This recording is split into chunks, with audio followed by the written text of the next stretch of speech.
Breaking news చూస్తున్నాం. ఒక్కొక్కటిగా కాళేశ్వరం అక్రమాలు వెలుగులోకి వస్తున్నాయి. తాజాగా కాళేశ్వరం ప్రాజెక్టులోని పంప్ హౌస్ల అక్రమాలు తెరపైకొచ్చాయి. డిజైన్లను మార్చి మరో చోట పంప్ హౌస్లు ఏర్పాటు చేసినట్లు గుర్తించారు. అలాగే సెంట్రల్ డిజైన్ సంస్థ ఇచ్చిన వరద లెవెల్స్ కాకుండా మార్పులు చేర్పులు చేశారు. జెన్కో ద్వారా పంప్ హౌస్ల డిజైన్ చేయించింది అప్పటి ప్రభుత్వం. జెన్కో సంస్థ అప్రూవల్స్ ప్రకారం పంప్ హౌస్ నిర్మాణాలు చేపట్టారు.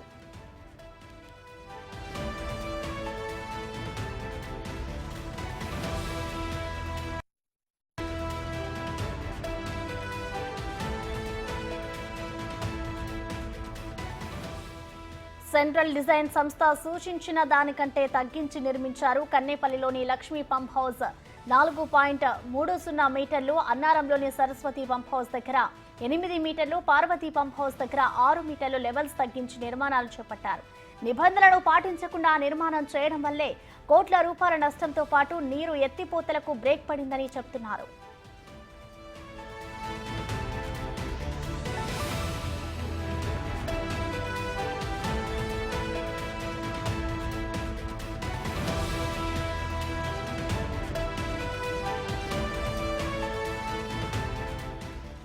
ఒక్కొక్కటిగా కాళేశ్వరం అక్రమాలు వెలుగులోకి వస్తున్నాయి. తాజాగా కాళేశ్వరం ప్రాజెక్టులోని పంప్ హౌస్ల అక్రమాలు తెరపైకొచ్చాయి. డిజైన్లను మార్చి మరో చోట పంప్ హౌస్లు ఏర్పాటు చేసినట్లు గుర్తించారు. అలాగే సెంట్రల్ డిజైన్ సంస్థ ఇచ్చిన వరద లెవెల్స్ కాకుండా మార్పులు చేర్పులు చేశారు. జెన్కో ద్వారా పంప్ హౌస్ల డిజైన్ చేయించింది అప్పటి ప్రభుత్వం. జెన్కో సంస్థ అప్రూవల్స్ ప్రకారం పంప్ హౌస్ నిర్మాణాలు చేపట్టారు.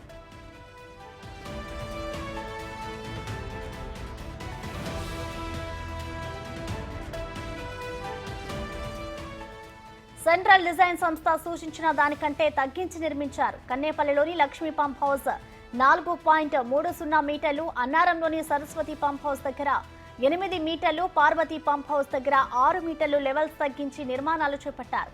నిబంధనలను పాటించకుండా నిర్మాణం చేయడం వల్లే కోట్ల రూపాయల నష్టంతో పాటు నీరు ఎత్తిపోతలకు బ్రేక్ పడిందని చెబుతున్నారు.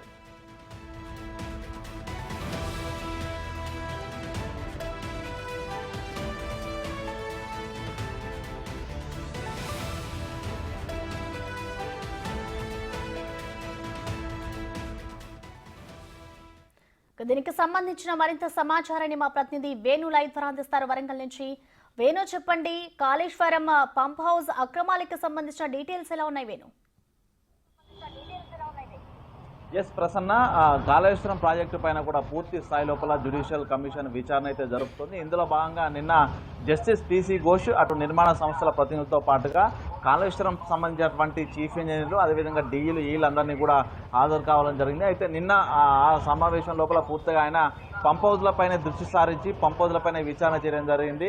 సెంట్రల్ డిజైన్ ఆర్గనైజేషన్ ఏదైనా లిఫ్ట్ ఇరిగేషన్లకు డిజైన్లు ఇవ్వాల్సి ఉంటుంది. అయితే భారీ స్థాయి బాహుబలి మోటార్లు ఏర్పాటు చేసినటువంటి అటు కన్నెపల్లి పంప్ హౌస్ పూర్తిగా నీట మునిగి 17 బాహుబలి మోటార్లు కంప్లీట్గా డ్యామేజ్ అయ్యాయి. అయితే అవి ఇప్పటి వరకు కూడా పూర్తి స్థాయి లోపల రిపేర్లు అయ్యాయి అనే విషయం కూడా ఇప్పటివరకు ప్రభుత్వం అధికారికంగా బయట పెట్టలేదు. దాంతో పాటుగా గత నెల లోపల మంత్రులు ఉత్తమ్ కుమార్ రెడ్డి పర్యటన తర్వాత కూడా 12 పంపులు అయితే రిపేర్లు అయ్యాయంటూ కూడా చెప్పిన పరిస్థితి కనిపిస్తుంది. అంటే ఆ స్థాయి లోపల అక్కడ 2 ఏళ్ల నుంచి కూడా డ్యామేజ్ జరిగింది, రిపేర్లు ఇంకా కొనసాగుతున్న పరిస్థితి కనిపిస్తుంది. అయితే ఈ నేపథ్యంలో 100 కోట్ల ప్రజాధనం నష్టం కావడంతో కాకుండా అక్కడ లిఫ్ట్ చేయడానికి కూడా ప్రస్తుతం బాహుబలి మోటార్లు గత సంవత్సరం అందుబాటులో లేకపోయింది. అంటే ఈ యొక్క పంప్ హౌస్ నిర్మాణం అనేది ప్రధానంగా సిడిఓ సెంట్రల్ డిజైన్ ఆర్గనైజేషన్ ఇచ్చినటువంటి లెవెల్స్, వాటర్ లెవెల్స్ కాకుండా దాంతో పాటుగా లైడార్ సర్వే ద్వారా జరిగినటువంటి టెస్ట్ల ఎక్కడైతే అప్రూవల్స్ ఇచ్చారో ఆ ప్రదేశం కాకుండా కూడా వేరే చోట నిర్మాణం చేయడం, అదేవిధంగా పూర్తి స్థాయిలో వాటర్ లెవెల్స్ను తగ్గించడం జరిగింది.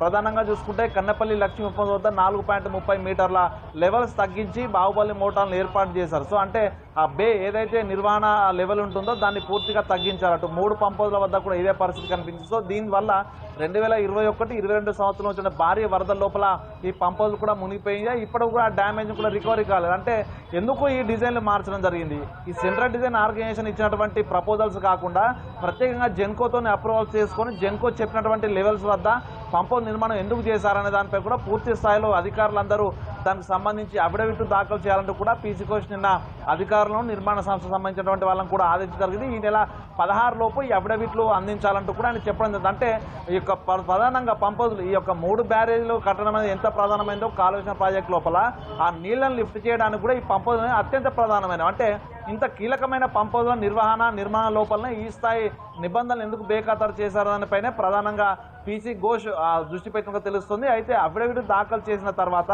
ఎవరి వల్ల ఎందుకోసం అక్కడ డిజైన్లు మార్చారు, జెన్కోకు అసలు ఎందుకు ఇన్వాల్వ్ చేశారనేదే ప్రధానంగా ఇక్కడ తేలాల్సిన అంశం ఉంది. ఎందుకంటే బాహుబలి మోటార్లన్నీ కూడా మేఘా ఇంజనీరింగ్ సంబంధించినటువంటి సంస్థ అందించిన మోటార్లు. సో వాళ్లకు లబ్ధి చేయడానికే అక్కడ లెవెల్స్ తగ్గించారు. బాహుబలి మోటార్ల స్టెబిలిటీ తక్కువ కాబట్టి లెవెల్స్ తగ్గించడానికి కూడా ఒక వాదన వినిపిస్తుంది. సో ఇదంతా కూడా అధికారులు ఆ అఫిడవిట్ దాఖలు చేసిన తర్వాత దీనిపై పూర్తిస్థాయి విచారణలో బయటకు వచ్చే అవకాశం అయితే కనిపిస్తుంది. మనం గతంలోనే చెప్పాము, బాహుబలి మోటార్ల మునక పూర్తిగా లెవెల్స్ తగ్గించి కట్టడం వల్లే జరిగిందంటే బిక్కి కూడా కథనాలు ఇచ్చింది. సో ఇప్పుడు అదే అంశంపై కూడా అదోసారి జ్యుడిషియల్ కమిషన్ విచారణ చేయడంతోనే అటు బ్యారేల నిర్మాణమే కాకుండా ఇటు పంపు నిర్మాణంలో కూడా భారీ స్థాయిలో అటు ఆ నిబంధనలు అతిక్రమించి పూర్తిస్థాయిలో ఒక స్కామ్ జరిగిందనే అంశం అయితే చర్చ జరుగుతుంది. దీనిపై కొద్ది రోజుల్లోనే పూర్తి స్పష్టత వచ్చే అవకాశం ఉంది. Prasanna. Right, thank you Venu.